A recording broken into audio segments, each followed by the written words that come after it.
Are you thinking about moving to New York City? Has your dream always been to live in the Big Apple, to experience the real New York City hustle and bustle other than like Times Square and all of the other tourist attractions? Have an opportunity or a potential job that would take you to New York that you're considering? Or do you want to make a career change altogether and think that New York would be the place to pursue it? In this video, I'm going to talk to you about what you should know before you move to New York, and also about the realities of living in the city. I moved to New York City about 4 years ago. Boy, I have such a different perspective now than I did back then. Background, I had been to New York many times before I moved. I had visited for the first time when I was 15. I had a cousin who lived in Clinton Hill in Brooklyn, which definitely back then, that was about 11 years ago. It was not as gentrified as it is now. Now Clinton Hill is like a super posh place in Brooklyn to live, but it definitely wasn't like that back then. And I remember even just the culture shock of being in this big city, having access to the subway, there just being things to do at all times of the day. It really is the city that never sleeps. Just the amount of different options for coffee and restaurants and shopping, it was like this whole other world. I had been a few other different times for different work opportunities. When I was in high school a little bit later, when I was 17, I did this sort of like summer camp kind of immersive experience where I got to live in the dorms at NYC for about a week. That was so fun, and I got to see a lot of the city during that trip.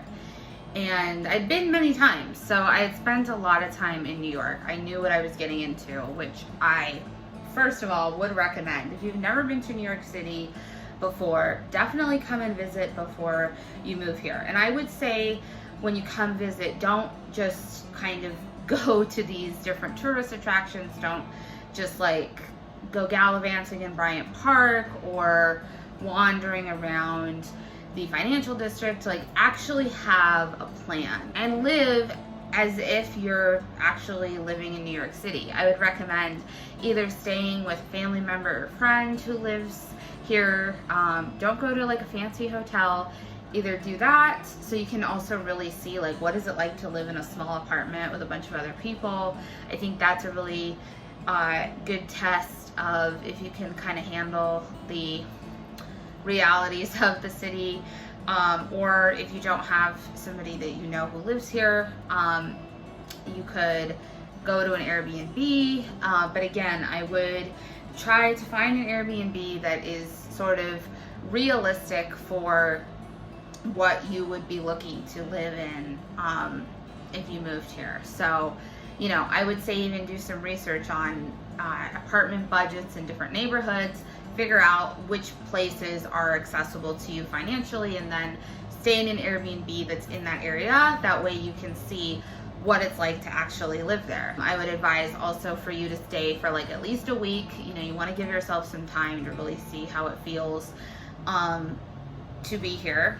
Like 2 or 3 days won't give you an accurate picture. Don't glamorize it. You know, don't take Ubers everywhere. Take the subway, walk, experience what it's like to go to buy groceries or to do any number of other chores. You know, you might have to go to a laundromat to do laundry here if you don't have laundry in your building. So maybe just kind of like seeing what that would be like if you had to do laundry, like map out, you know, the closest laundromat and see what it would be like to go there and back, like, I don't know, with your suitcase or something. But do things that are going to be realistic and give you like a real picture rather than this like kind of Sex and the City vibe where you're taking cabs all over town and you're going shopping on Fifth Avenue and you're going to brunch with the girls every weekend. Like, that's not going to be realistic.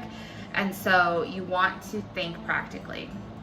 I would also say the biggest thing to ask yourself is budget, is money, because New York City, it's no secret, is hella expensive.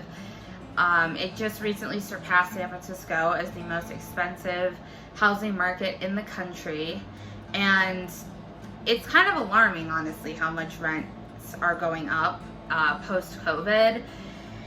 Oh my gosh, it is getting expensive. Really look at your finances, and again, I would break down what it would look like to actually live here based on the capital that you have.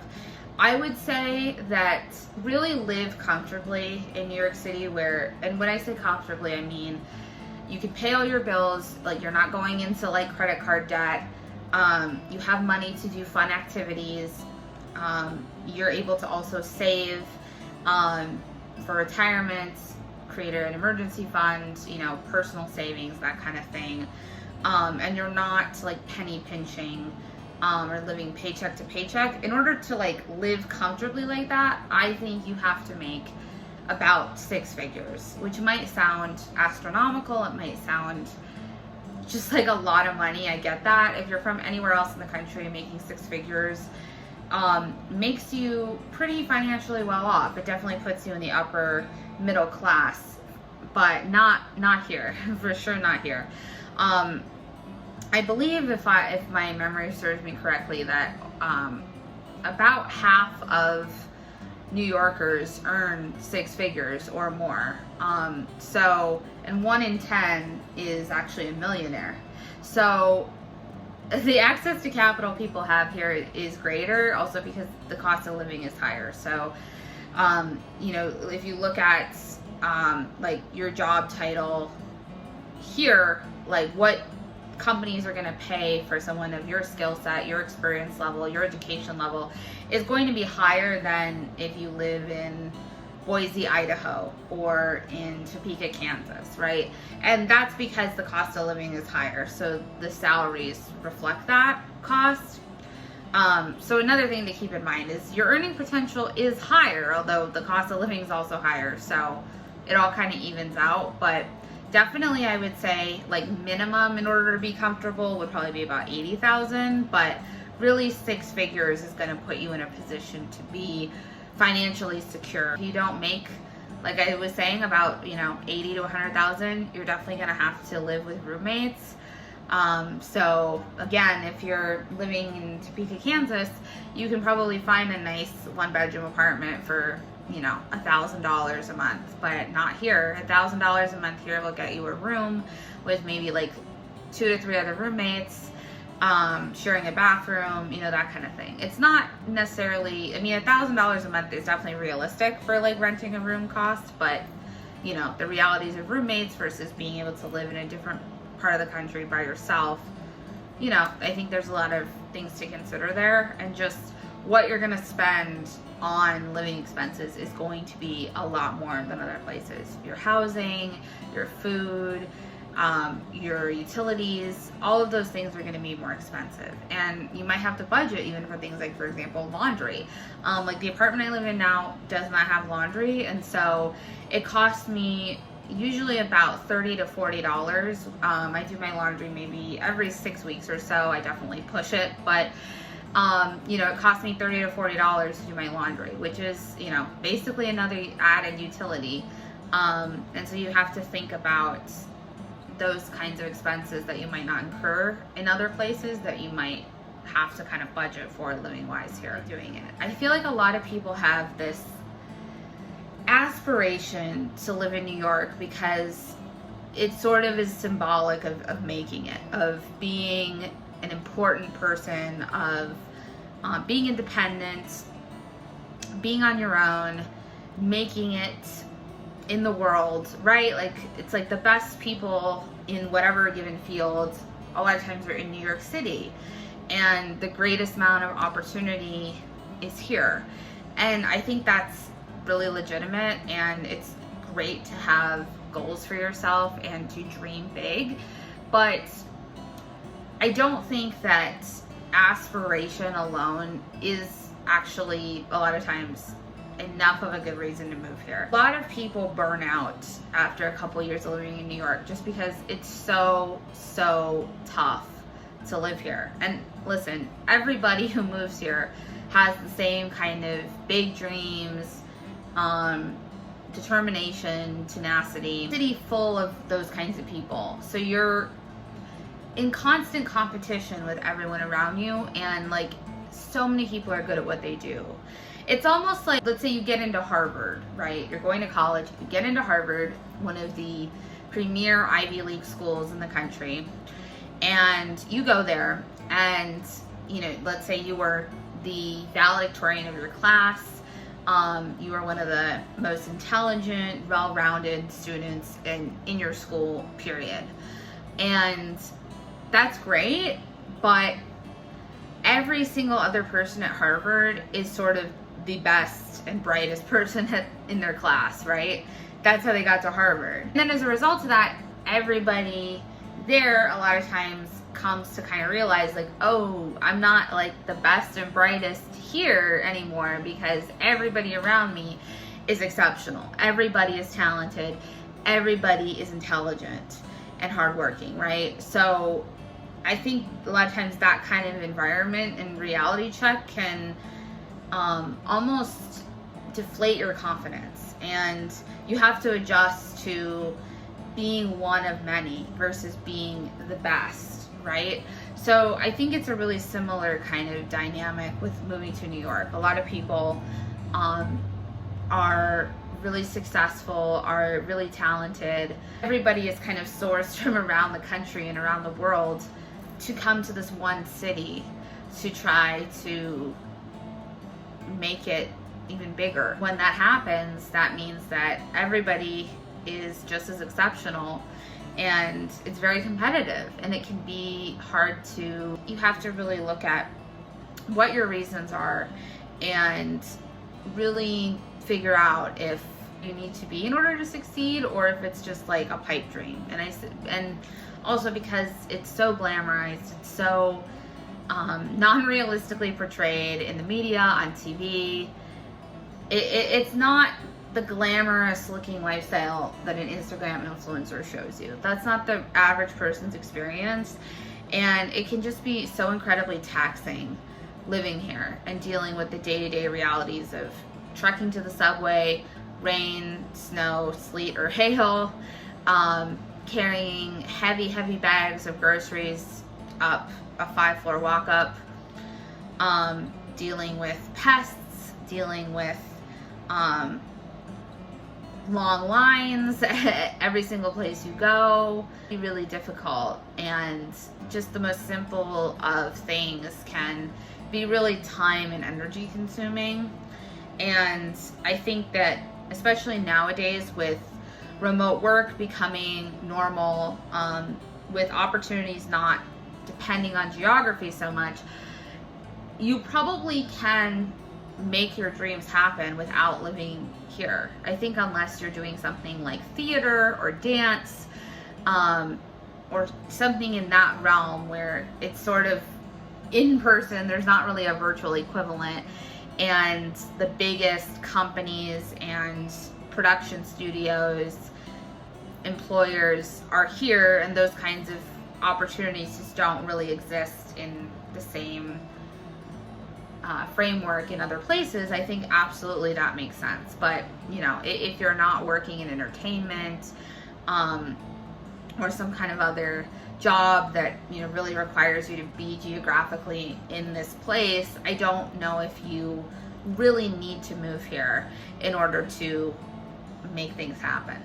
And I think the final aspect of living in New York that you should think about before you move here is transportation. Since the way that you get around in New York is in complete contrast to everywhere else in the country. I don't know the statistics of how many people own a car, but I think the average person doesn't. There's more car ownership like in Queens and Brooklyn and things like that, but I think the average person moving here doesn't come with a car, and I would say you definitely don't need it. Living in an outer borough, it's a little bit more accessible, like parking and things like that are not necessarily going to be as astronomically priced or tedious as they are in Manhattan, but you definitely don't need a car. And I think one of the beauties is it's so easy to get around. You can walk, you can take the train, it's not expensive. Like transportation costs are that's one of the things that actually is cheaper versus everywhere else, because everywhere else you're paying for a car, you're paying for gas, you're paying for maintenance on the car, you're paying for insurance, you know, so many different things that you're incurring in cost. And here you don't have to incur those same expenses. So it's very, very cheap. There's even, you know, things like City Bike, which enable you to be able to bike around the city for very, very, very cheap. It's super accessible. That aspect of it, I think, is amazing, and I love. I actually don't drive, so for me, that was a really big pull to move here, because I wasn't going to need a car, and I like the whole lifestyle of walking everywhere, and I really enjoy riding the subway in general. So yeah, I think that aspect of it for me is amazing. But depending on how you feel about not having a car, or it just kind of taking longer to get places in general, because even if you have a car, it's, you know, a lot of times driving is not the fastest way to get around here, which is why a lot of people don't drive, and even like rich celebrities will take the subway. So if that kind of thing isn't something you want to deal with, again, probably not the place for you. But if you love taking the train and you love being able to walk outside your door and go do things without needing any sort of other transportation other than your 2 feet, I would say go for it. So hopefully this gave you some perspective. Moving to New York is definitely glamorized, and I know even like people in my life from back where I'm originally from in Ohio are always so in awe of me living in the city, but it's really not like that. And I think after being here for 4 years,